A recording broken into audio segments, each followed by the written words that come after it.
Estamos estudando a visão católica e protestante, a visão protestante do milênio, e vamos agora na segunda parte, citando os trechos do livro Apocalipse, de Hernán Dias Lopes. Okay? Então, na parte em que ele fez a citação que ele diz quinto, né, como quinta evidência, no entender dele, de que o milênio não deve ser literal. Ok? Ele diz: a ideia de um milênio na Terra e a posição de preeminência dos judeus reintroduz aquela distinção entre judeus e gentios já abolida. Não é verdade que a distinção entre judeus e gentios foi abolida. Okay? Jesus Cristo, no seu sermão profético em Lucas, capítulo 21, ele deixou bem claro que Israel realmente iria passar por um momento de sofrimento, ok? Mas isso aconteceria até que terminasse o tempo dos gentios. Então, Jesus Cristo, nesse sermão de Lucas 21, ele deixou bem claro, vamos dizer, o que está acontecendo. Jerusalém será destruída, vocês verão isso. Jesus profetizou, ela vai ser cercada, vai ser destruída, né, e ela ficará sendo ocupada pelos gentios até que se cumpra o tempo dos gentios. Ou seja, então existe sim uma distinção entre Israel e a igreja. O que o apóstolo Paulo está dizendo é, ele como israelita, ok? Ele faz parte hoje de um povo espiritual que é a igreja, ok? E nesse caso, seja gentio, seja israelita, todos somos iguais aqui na igreja. É isso que o apóstolo Paulo está falando em Colossenses 3:11 e Efésios 2:14 e 19, né? Aqui na igreja não existe distinção, nós somos um, mas a distinção é claro que existe, principalmente em Lucas 21, como eu falei. Bom, eu comento, nos versículos citados acima, Paulo fala de uma família de Deus, o que se harmoniza com a doutrina do milênio literal, pois durante o milênio Israel entrará para essa família, ok? Durante o milênio, ok, podemos dizer, aí eles estarão, vamos dizer, numa só família, mas hoje existe a distinção ainda. Tanto que Jesus Cristo falou que o tempo dos gentios duraria, né? Uma característica que teria que Jerusalém estaria sendo pisada pelos gentios. Bom, uma outra parte que o Hernán Dias Lopes, né, diz no seu livro só existe uma igreja e uma noiva, formada de judeus e gentios. Então, eu repito, essa crença nasceu com a Igreja Católica, com Eusébio de Cesareia, porque Eusébio de Cesareia é que começou a dizer que eles estariam implantando o reino de Deus, que a Igreja de Jesus iria governar o mundo a partir daquele momento. No seu livro História da Igreja, ele defende, não haverá um milênio literal, Jesus não voltará para reinar aqui na Terra. É isso que Eusébio de Cesareia prega, né? Nós sabemos que ele estava errado. Então, esse negócio de dizer que só existe uma igreja, uma noiva formada de judeus e gentios, olha, hoje existe uma noiva formada de judeus e gentios, ok? Mas existirá um momento em que essa noiva, ok, que hoje serve a Jesus, estará em corpos incorruptíveis, e a outra, que terá se convertido, será noiva também, mas estará em corpos corruptíveis. Tanto que Jesus prometeu que essa noiva formada da igreja vai assentar-se em tronos e julgar aquela nova noiva, né? Ou seja, as tribos de Israel convertidas. O comentário prossegue. Assim como a igreja, estando em corpos físicos nos dias atuais, é contada como noiva de Cristo, Israel também será contada como noiva de Cristo durante o milênio. Ou seja, continuará havendo uma noiva. A questão é que uma noiva estará aqui na terra como a igreja está hoje. A diferença é que hoje a igreja não governa o mundo. Mas durante o milênio, Israel, como noiva, governará o mundo. O comentário prossegue. Assim como hoje existe a noiva de Cristo que aguarda a ressurreição, também existe a noiva de Cristo, que ainda existe em corpos físicos e poderá ser arrebatada a qualquer momento. Olha, então existe, ok? Existe já a igreja formada, uma que está ainda aguardando a ressurreição e a outra que está em corpos físicos. Qual é o problema de, durante o milênio, ter uma parte da noiva em corpos incorruptíveis e outra parte da noiva em Israel e as outras nações também? Quem aceitar Jesus, claro, durante o milênio, faz parte da noiva, tá bom? Estando eles ainda num corpo físico, okay? Então não existe impedimento. Bom, ele prossegue na argumentação dele, rejeitando a ideia de um milênio literal. Ele diz: sexto, a ideia do milênio terrenal ensina que haverá pelo menos duas ressurreições, uma de crentes antes do milênio e outra de ímpios depois do milênio. E isso está em oposição ao que o restante da Bíblia ensina. Mas é inacreditável essa crítica, porque o milênio, o Apocalipse, ele é muito claro em falar em duas ressurreições. E ele diz: olha, aqueles que participam da primeira ressurreição são diferentes dos que participam da segunda ressurreição, porque a primeira ressurreição ela ocorre só para salvos, porque o Apocalipse diz: sobre estes não tem poder a segunda morte. Ou seja, quem participa da primeira ressurreição, ele está salvo, ok? Quem participa da segunda ressurreição pode ser salvo se aceitou Jesus durante o milênio, mas pode ser condenado se não aceitou Jesus durante o milênio. É o juízo do trono branco, é o juízo dos bodes e das ovelhas. As ovelhas que aparecem lá no juízo dos bodes e das ovelhas, nós veremos, está tratando, ok? De quem aceitou Jesus durante o milênio. As ovelhas lá do juízo dos bodes e das ovelhas não é a igreja como alguns pensam. A igreja estará sentada em trono, julgando. Aqueles que são julgados no juízo final e são vistos como ovelhas são os que aceitaram Jesus durante o milênio.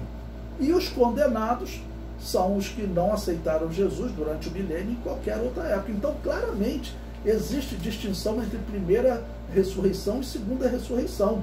E aqui ele defende que existe só uma ressurreição.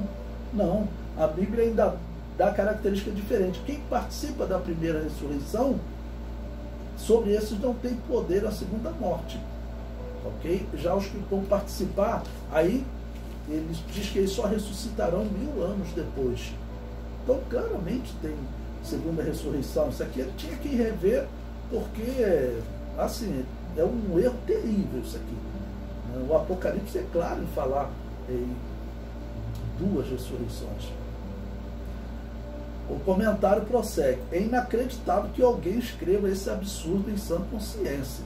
O Apocalipse é claro em afirmar que existem duas ressurreições, inclusive afirmando que a morte não tem poder sobre os que participam da primeira ressurreição.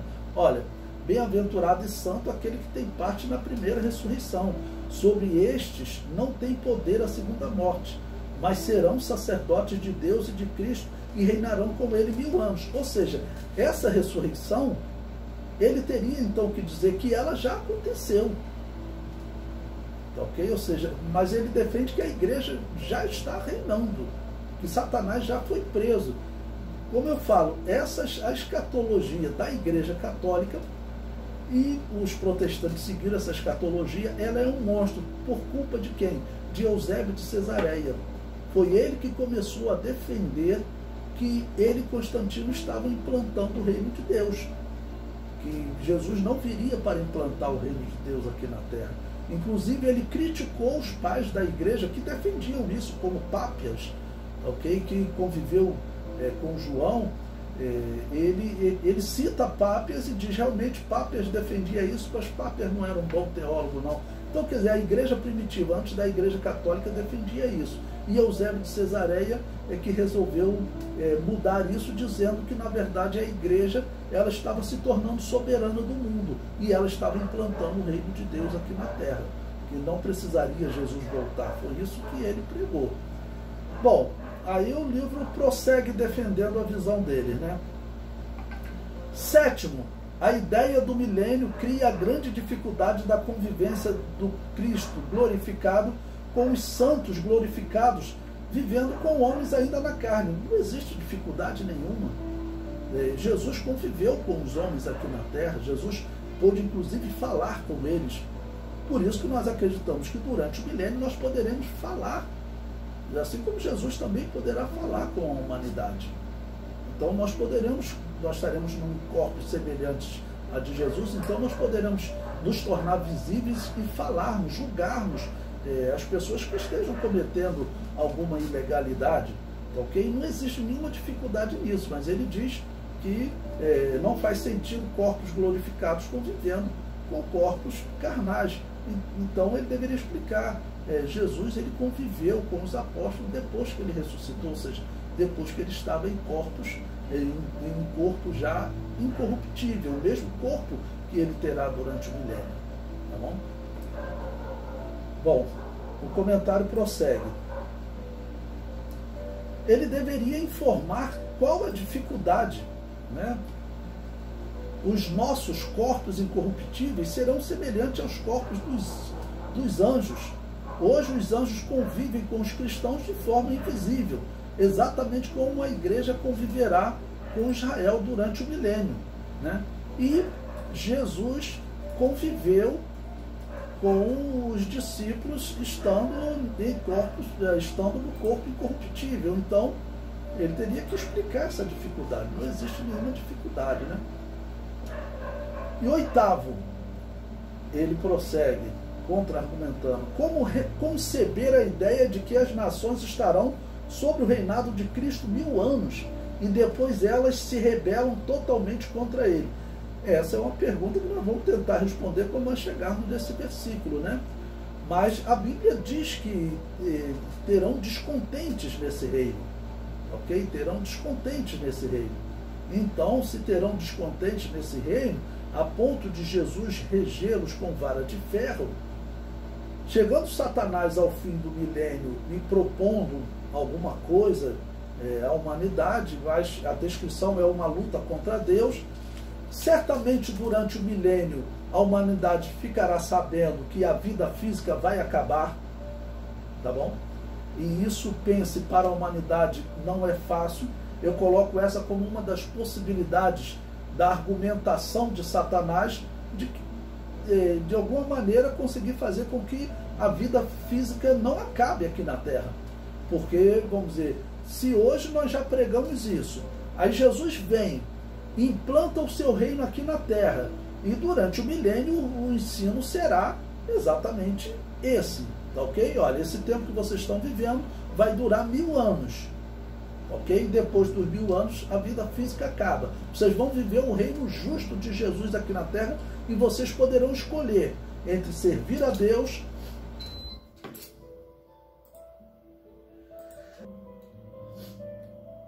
prosseguindo. Desculpe aí pelo espirro, né? Ok? Então, vou reler esse texto, né, dessa oitavo ponto que ele coloca. Ele diz: como conceber a ideia de que as nações estarão sob o reinado de Cristo 1000 anos e depois elas se rebelam totalmente contra ele? Então eu falei que eles estarão em corpos corruptíveis. E eu acredito que eles, principalmente aqueles que nascerem durante o milênio, porque durante o milênio nós veremos, vai ter nascimento, morte, ok? Então aqueles que nascerem durante o milênio, e se existirão os descontentes, mesmo com o reino justo, nós ficamos pensando na tolice, mas isso não pode ser usado como contra-argumentação para dizer que o milênio não existe. Realmente, a humanidade errou muito na história. Quando nós olhamos para Israel errando, nós ficamos pensando como que eles puderam errar dessa maneira, colocar como nos dias de Jeremias e Josias, que eles tiveram que expulsar os sacerdotes de Baal de dentro do templo. Eles estavam atuando dentro do templo. Como eles puderam cair nesse erro, né? O próprio Eusébio de Cesareia, né? Como que ele pôde cair no erro de acreditar que era função da igreja implantar o reino de Deus aqui na terra, se todo o ensino anterior era de que Jesus voltaria um dia para implantar o reino, porque Jesus Cristo disse bem claro que ele voltaria, tá ok? Então, Eusébio de Cesareia desconsiderou isso. Eu falo que, infelizmente, isso foi gerado no tempo que ele esteve servindo ao demônio, porque ele foi preso e não morreu, e todos sabem que na perseguição de Diocleciano, o pastor, o bispo que era preso, se ele não adorasse o demônio, ele morria. Então ele ficou trabalhando naqueles cultos de possessão demoníaca, e quando saiu pregando que a igreja agora tem a missão de implantar o reino de Deus aqui na terra, e que Jesus não voltaria. O herege foi Eusébio de Cesareia, né? Bom, o comentário prossegue. A Bíblia é clara em afirmar que Jesus regerá as nações com vara de ferro, ou seja, muitos estarão em estado de desobediência. E ao fim do milênio, quando Satanás for solto, farão uma última rebelião. Não há nenhuma dificuldade nessa interpretação. A dificuldade é de entender realmente, eu até concordo, como que os homens vivem um reino justo, porém a maldade do homem, né? E quando ele sofre a tentação de Satanás, do dragão, novamente a maldade que existe no homem leva ele a acreditar na proposta da serpente. Bom, em nono, ele diz: a cena descrita por João em Apocalipse 20 de forma alguma ocorre na terra. É uma cena celestial. Olha, observe, se tem pessoas, ok, assentando-se em trono para julgar, tem outras sendo julgado, isso não parece ser celestial. Não parece ser celestial, porque lá no céu, vamos considerar, não vai ter ninguém sendo julgado. Ninguém vai cometer nenhum erro.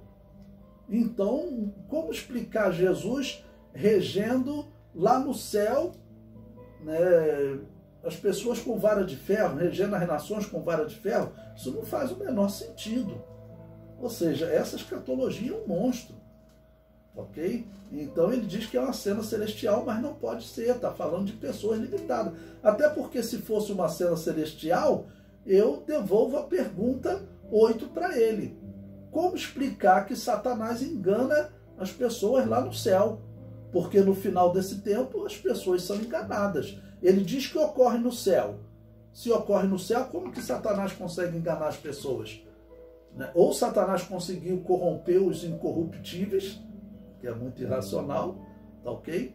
Ou pessoas com corpos corruptíveis foram para o céu. Eu digo, isso é impossível de ser respondido. Pode colocar para ele que isso é impossível de ser respondido. O comentário prossegue. A cena descrita em Apocalipse 20 não pode ser no céu. Do contrário, como explicar que existirão desobedientes que precisarão ser regidos com vara de ferro? Como explicar que ao fim do milênio ocorrerá uma rebelião? Como explicar que terão sacerdotes? Nós seremos sacerdotes. Então nós vamos interceder por qual erro? Lá no céu. Lá no céu não haverá necessidade de sacerdote. Não terá mais pecado. Então, essa escatologia deles é um monstro. O comentário prossegue. Eles não percebem a grande cegueira espiritual que se encontram.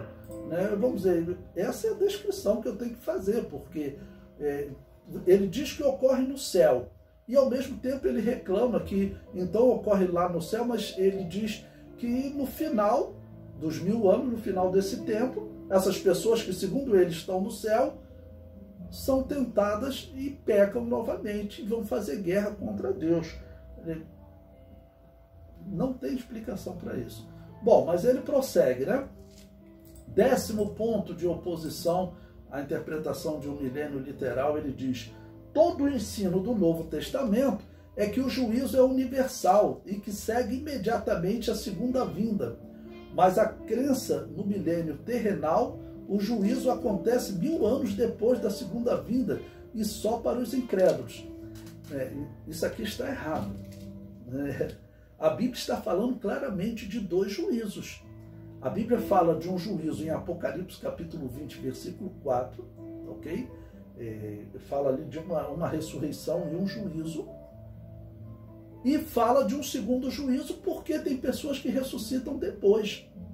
E aqueles que vão viver no milênio. Ok? Então,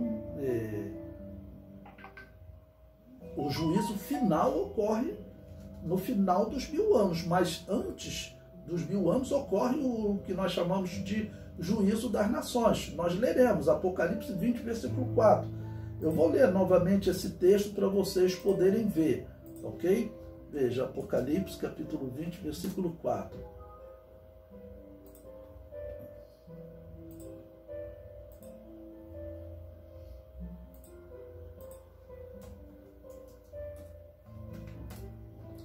E vi tronos, e assentaram-se sobre eles aqueles a quem foi dado o poder de julgar. Está falando de Jesus e das igrejas, tá ok? Não pode ser os anjos.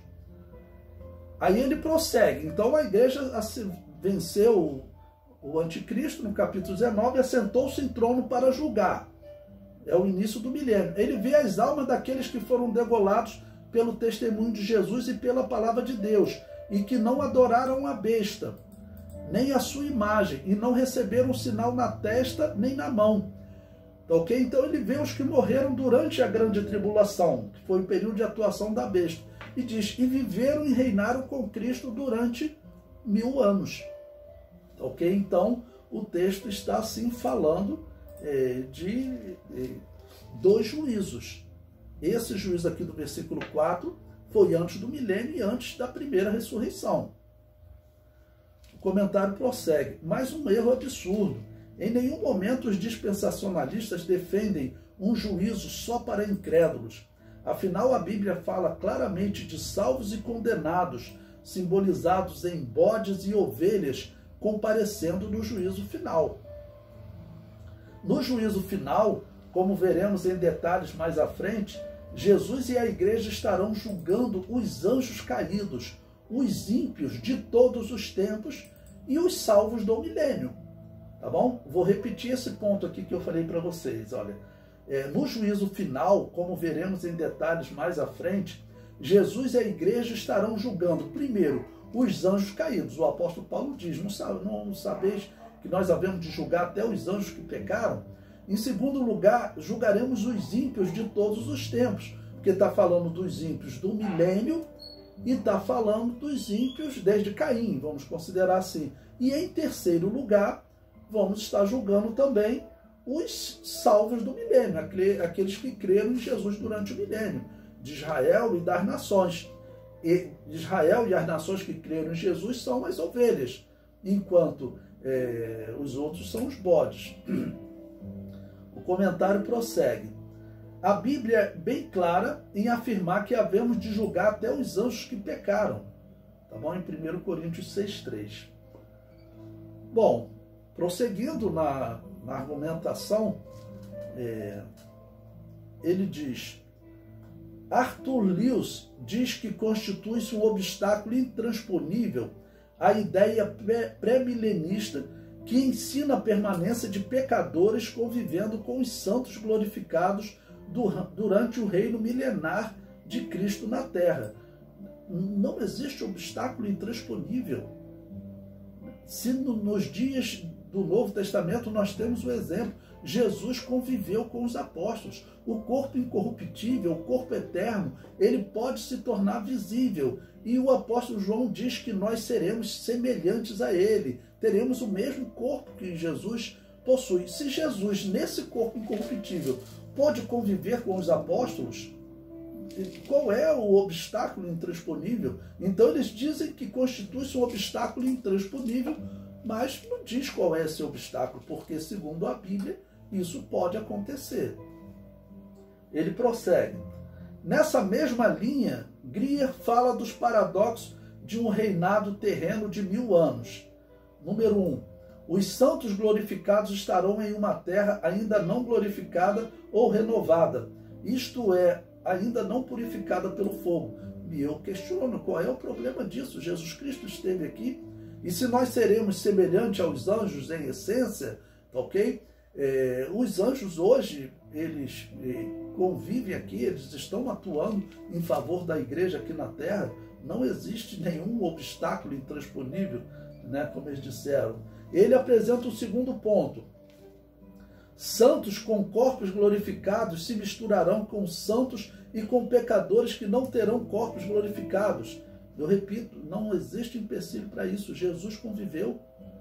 3. Satanás será acorrentado para que não mais engane as nações. Apesar disso, elas continuarão realmente inimigas de Cristo, prontas para obedecer a Satanás e guerrear contra os santos, tão logo termine o milênio. Olha, a questão durante o milênio, a Bíblia é clara em afirmar que Jesus vai reger nações com vara de ferro, ou seja, terão desobedientes. Então, infelizmente, nós temos que saber, parece até que ele não sabe disso, que o pecado nasce com o homem. No final do milênio, eles farão guerra. Ele nem citou isso aqui, que é essa parte aqui, ele não citou que é no final, mas ele está fazendo referência a isso. Mas até durante o milênio existirão os descontentes, eu sempre falei isso. Por quê? Porque a Bíblia diz que as nações serão regidas com vara de ferro. Então o homem, no estado que ele está hoje, mesmo ele vivendo num reino justo, infelizmente permanece no homem, isso aí, vamos dizer, o pecado que nasceu em Satanás, né? Que nasceu no querubim ungido. O que o pecado faz? Uma das coisas que o pecado faz com o ser humano é sempre querer mais do que ele tem. Então, os homens que estiverem vivendo um reino justo durante o milênio, nós podemos dizer que praticamente todos serão iguais. Eu não vou dizer que será o mundo em que todos terão tudo em comum, será o mundo comunista perfeito, porque as pessoas vão entender errado o que eu vou falar, né? Mas as pessoas, será um mundo de justiça, e não terá essa do homem oprimir, ele não precisar fazer nada, colocar 30 pessoas para trabalhar para ele. Nós veremos mais à frente que Isaías diz claramente em relação ao seu povo e à humanidade, que todos serão abençoados e que todos poderão assentar-se debaixo da sua videira, todos comerão com fartura. Então é um período que não haverá opressão, né? Domínio como existe hoje, o homem mandando sobre muitos homens. E infelizmente o pecado leva a criatura a isso. O pecado nasceu com o querubim ungido assim. E esse pecado estará com a humanidade, então não existe esse empecilho que ele está falando aqui. O comentário prossegue. Os rebeldes parecem até mais numerosos que os justos, ao se findar esse período. Ao se findar esse período, diz que realmente eles eram muitos e que eles voltaram a cercar o arraial dos santos, né? Ou seja, muitos se converterão, mas certamente muitos também não se converterão. Agora, eu não tenho como dizer que se durante o milênio qual era a maioria. Eu entendo que a maioria será daqueles que creem. Mas quando Satanás for solto e vir tentá-los, muitos que creem também se desviarão. Então também não pode dizer que durante o milênio o mal estará na maioria. As expressões bíblicas é que o bem estará na maioria. Por quê? Porque em Isaías, nós vamos estudar, ele diz que o conhecimento do Senhor encherá a terra. Tá bom? E cada cristão que estiver julgando cada parte do mundo, como a Bíblia diz que nós julgaremos, e cada cristão que estiver julgando, ele vai julgar de maneira justa e não de maneira vingativa. Tá bom? Se o Putin cai nas nossas mãos durante o milênio, 7 anos depois, vamos dizer que Jesus arrebata a igreja agora. 7 anos de grande tribulação, ele que se aliou ao anticristo, e esses outros aí, vamos dizer que eles sobrevivam ao milênio e a igreja vai julgá-los. A igreja iria julgá-la de maneira justa. Não é, eu vou aproveitar agora porque eu conheço pessoas que sofreram nas mãos, né, desse líder aqui, que era líder da Rússia, eu vou fazer um julgamento diferenciado, vou punir ele de maneira especial. Não, a punição será igual para todos, tá bom? E toda punição será para que as pessoas se enquadrem, tá bom, dentro da lei do reino, que nós veremos que Deus exige. Nós veremos as 3 mudanças que Deus exige em Israel, que eu coloco como a lei dos reinos. Veremos mais à frente. Ele prossegue, né? Os rebeldes parecem até mais numerosos que os justos, ao se findar esse período, pois são como a areia do mar, enquanto que os santos se reúnem em um arraial, em uma cidade, e só fogo vindo do céu salva o frágil agrupamento. Também não é assim. A Bíblia descreve que a justiça de Deus estará em toda a terra, que o conhecimento do Senhor encherá a terra, tá bom? Mas é claro que haverá um ataque, no caso está descrevendo a Jerusalém. Por quê? Porque Jerusalém será a capital do mundo durante o milênio. Hoje, qual seria a capital do mundo? Normalmente, alguns se colocam que está nos Estados Unidos, até alguns colocam que está na Europa, tá bom? Mas a capital do mundo durante o milênio será Jerusalém. Jesus estará reinando de Jerusalém. Essa profecia do Antigo Testamento vai se cumprir. Tá bom? Então, uma cidade aqui, é claro, estão cercando a capital. O comentário prossegue. Não há nenhum paradoxo. Jesus esteve em um corpo glorificado, habitou com os homens por muitos dias, e o nosso corpo glorificado será semelhante ao dele.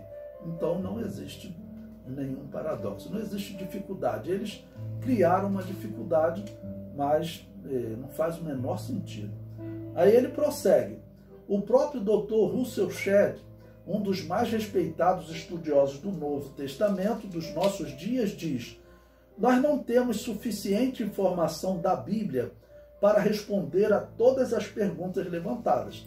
Claro, ninguém terá. Então, acho que ninguém pode ser criticado por não conseguir dar todas as respostas, né?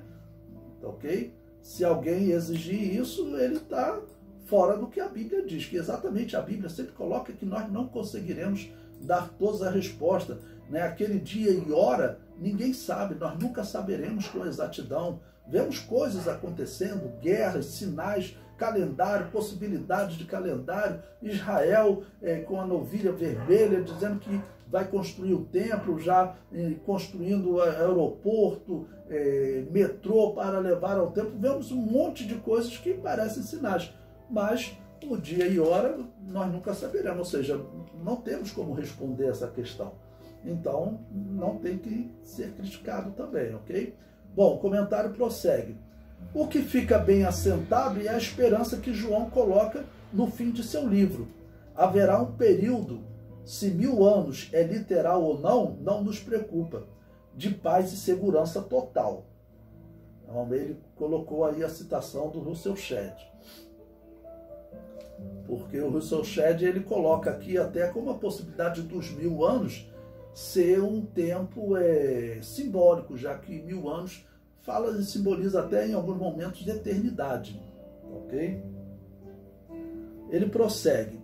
O que, pois, são os 1000 anos? Martin Lloyd-Jones era um puritano, né? Protestante, ok? Responde. Sugiro-lhes que é uma figura simbólica com o intuito de indicar a perfeita extensão de tempo conhecida de Deus, e unicamente de Deus, entre a primeira e a segunda vindas.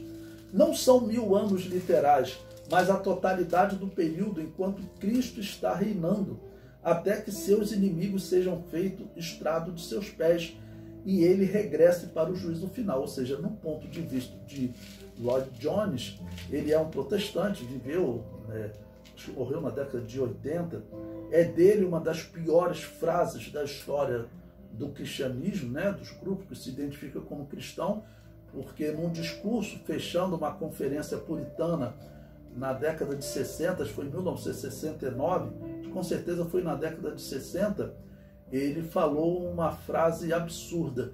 Ele disse: nada envergonhou mais a glória de Deus na história do que a história do seu povo, a história da igreja.